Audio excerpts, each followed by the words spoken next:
अस्सलाम वालेकुम। उम्मीद है आप सब खैरियत से होंगे। आज हम डिस्कस करेंगे IX16 की जो डिस्क्लोजर रिक्वायरमेंट है वो क्या क्या हो सकती है।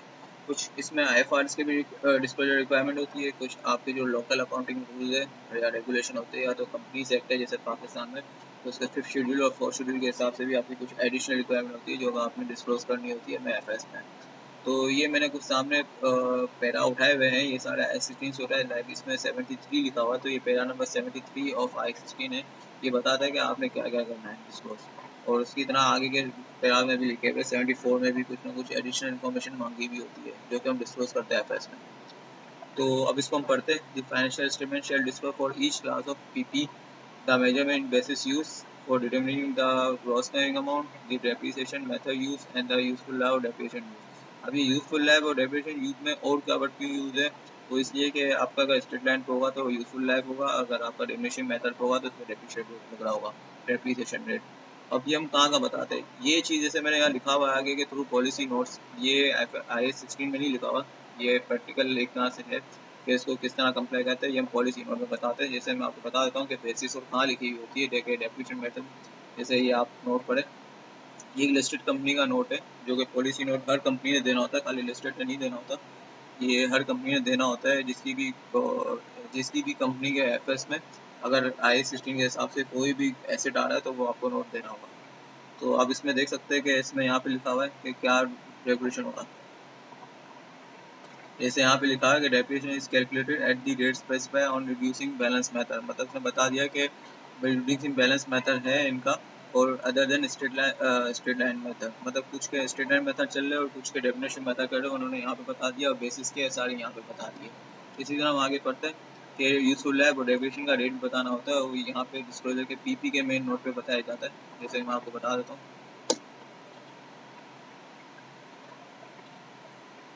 ये सारे आप ये रेट्स देख रहे हैं, ये रेट जो लगे हुए ये सारे के सारे यहाँ से कंप्लाई होते हैं कि हमने बताना होता है तो हम यहाँ से इसको बता देते हैं किस तरह। इसी तरह भी देनी होती है कि ग्रॉस कैरिंग अमाउंट और एक्यूमुलेटेड डेप्रिसिएशन कितना है एट द बिगनिंग और एट द, तो ये हम यहाँ पे सारा बता रहे होते हैं कि हमारा ओपनिंग कॉस्ट कितनी है और हमारा ओपनिंग डेप्रिसिएशन कितना है। तो यहाँ ये वाली लाइन से आपका एक्यूमुलेटेड डेप्रिसिएशन हो जाता है मैच, और ये वाली लाइन से आपकी कॉस्ट पे आती है। अगर आप उसको माइनस कर देंगे तो आपकी ओपनिंग कैरिंग वैल्यू आ जाएगी, मतलब दिस माइनस दिस आपकी कैरिंग वैल्यू आ जाएगी ओपनिंग। इसी तरह आपकी एंड की भी आ जाती है। अब इसने एडिशनल रिक्वायरमेंट मांगी हुई है कि आपको ग्रॉस कैरिंग अमाउंट में दिखाना किस तरह है ड्यूरिंग द ईयर। तो एडिशन आपने दिखाना, तो एडिशन हम यहाँ से दिखा देते हैं। यहाँ पे पूरा एडिशन आ रहा होता है कि कितने क्या क्या एडिशन हुआ है। इसी तरह हम डिस्पोजल दिखा रहे होते हैं, यहाँ से क्या डिस्पोजल हुए हैं। इसी तरह आ रहा है, यहाँ पे आ रहा है कि IFRS 5 के हिसाब से भी आपने डिस्पोजल करना है। IFRS एक होता है कि जब आप एक कंपनी अगर एक तरह से प्लान कर ले कि अगर उन्होंने चीज़ डिस्पोज ऑफ करनी है तो इसको IFRS 5 में करना होता है। इसकी हम डिटेल में सारी नॉलेज हम आगे की वीडियोज़ में लेंगे। तो अगर कोई IFRS 5 में क्लासीफाई होता है वो भी हम यहीं पे इसको डिस्क्लोज करते हैं। इसी तरह अगर कोई रिवैल्यूएशन आता है या अपवर्ड रिवैल्यूएशन या डाउनवर्ड रिवैल्यूएशन, वो भी हमें यहाँ पे बताना होता है। कोई रिवैल्यूएशन हो जाती है तो यहाँ पे भी कॉस्ट प्लस रीवैल्यूड अमाउंट लिखते थे, जिस तरह ये यहाँ पे लिखा हुआ है। इसी तरह अगर कोई इम्पेयरमेंट लॉसेस आता है तो वो तो इत्तेफाक से यहाँ पे नहीं है। अगर कोई इम्पेयरमेंट लॉस बुक होता तो उसको यहाँ पे इसको शो करना होता है, और हमें आगे की अलग से डिस्क्लोजर की वर्किंग में भी शो करना होता है। इसी तरह डेप्रिसिएशन शो करना होता है, वो हम यहाँ पे कर देते हैं कि फोर्थ ईयर कितना डेप्रिशिएट हुआ। इसी तरह आपने ये भी बताना होता है कि कंपनी के असिस्टेंस अमाउंट टाइटल वगैरह क्या है। तो कंपनी एक नोट देती है कि कंपनी के सारे एसेट्स है किसके नाम पे, तो हम ये डिस्क्लोजर एडिशनल डाल देते हैं। तो यहाँ पे लिखा हुआ है, जैसे आप ये नोट पढ़ें, all assets of the company are located in Pakistan are in the name of company. तो एक ये चीज़ यहाँ से कंप्लाई हो जाती है जो कि रिक्वायरमेंट है IX16 की।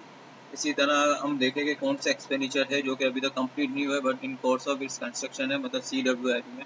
तो यहाँ पे हम CWIP की मूवमेंट बनाते हैं। जैसे कि मैं आपको दिखा देता हूँ CWIP मूवमेंट। ये देखिए CWIP में एट दी बिगिनिंग कितना हम काम कर चुके थे, एडिशनल कितना हुआ। ट्रांसफर क्या होता है, ट्रांसफर ये होता है कि जब कोई भी चीज़ रेडी हो जाती है तो उसको हम ट्रांसफर कर देते हैं PP में। तो ये ट्रांसफर भी आता है, और during year at the and कितना पड़ा हुआ है ये सारा का सारा आता है। तो ये एक तरह से ये रिक्वायरमेंट भी आपकी फुलफिल हो जाती है इस नोट से। और आपने कभी ऐसा होता है कि अभी तक आपने कोई एक्सपेंस आउट कोई भी कंस्ट्रक्शन की नहीं है बट आपने कमिटमेंट कर ली होती है कि आप आगे जाके करेंगे। लाइक आपने एक तरह से किसी से एग्रीमेंट कर लिया तो वो आपको कमिटमेंट के नोट में दिखानी होती है। तो मैं आपको बता देता हूँ किस तरह डिस्क्लोज होती है। अब यहाँ पे किसी भी कंपनी के कमिटमेंट के नोट पे अगर कोई आ रहा है कैपिटल एक्सपेंडिचर, जिसमें आ रहा है कैपिटल एक्सपेंडिचर 5.6 बिलियन का, इसका मतलब ये कि कंपनी ने अभी एक तरह से डिसाइड किया हुआ है कि हम आगे आगे 5.6 बिलियन की एक तरह से इन्वेस्टमेंट करेंगे, लाइक काम करेंगे, क्योंकि ये कॉन्ट्रेक्चुअल एग्रीमेंट हो चुका हुआ, तभी इसने उन्होंने कमिटमेंट में दिखाया हुआ है। इसी तरह हम नीचे आ जाते हैं कि अगर कंपनी IF16 के हिसाब से है तो उसको बताना होगा कि रीवैल्यूएशन कब हुई है।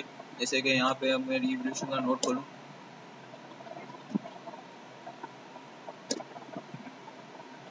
यहाँ सारी डिटेल दी हुई है कि कंपनी ने रीवैल्यूएशन कब करवाया है, किससे करवाया है और इसकी क्या बेसिस थी। ये सारी रिक्वायरमेंट यहाँ पे आई हुई है कि whether independent valuer was involved, company ने नाम बता दिया, इफेक्टिव डेट और रीवैल्यूएशन मतलब रीवैल्यूएशन कब हुई है।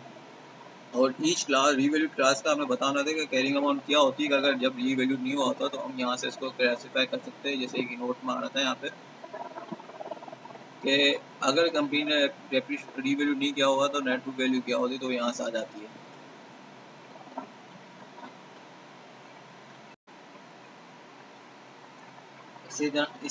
इसी तरह अगर रिवैल्यूएशन सरप्लस क्रिएट हुआ था तो उसमें भी कुछ ना कुछ रिक्वायरमेंट होती है कि आपने बताना होता है कि इंक्रीमेंटल डेप्रिसिएशन कितना था, चार्ज कितना हुआ, distribution of on the distribution है। तो सारा ये रिवैल्यूएशन का हम नोट बनाते हैं, यहाँ से कवर आता है।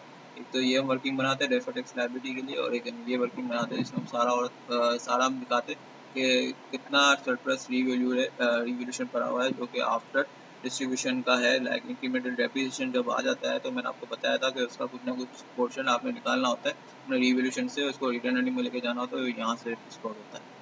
तो उम्मीद है आप सबको ये एक तरह से ब्रीफ इंट्रोडक्शन समझ आया होगा डिस्क्लोजर ऑफ IF16 के हिसाब से।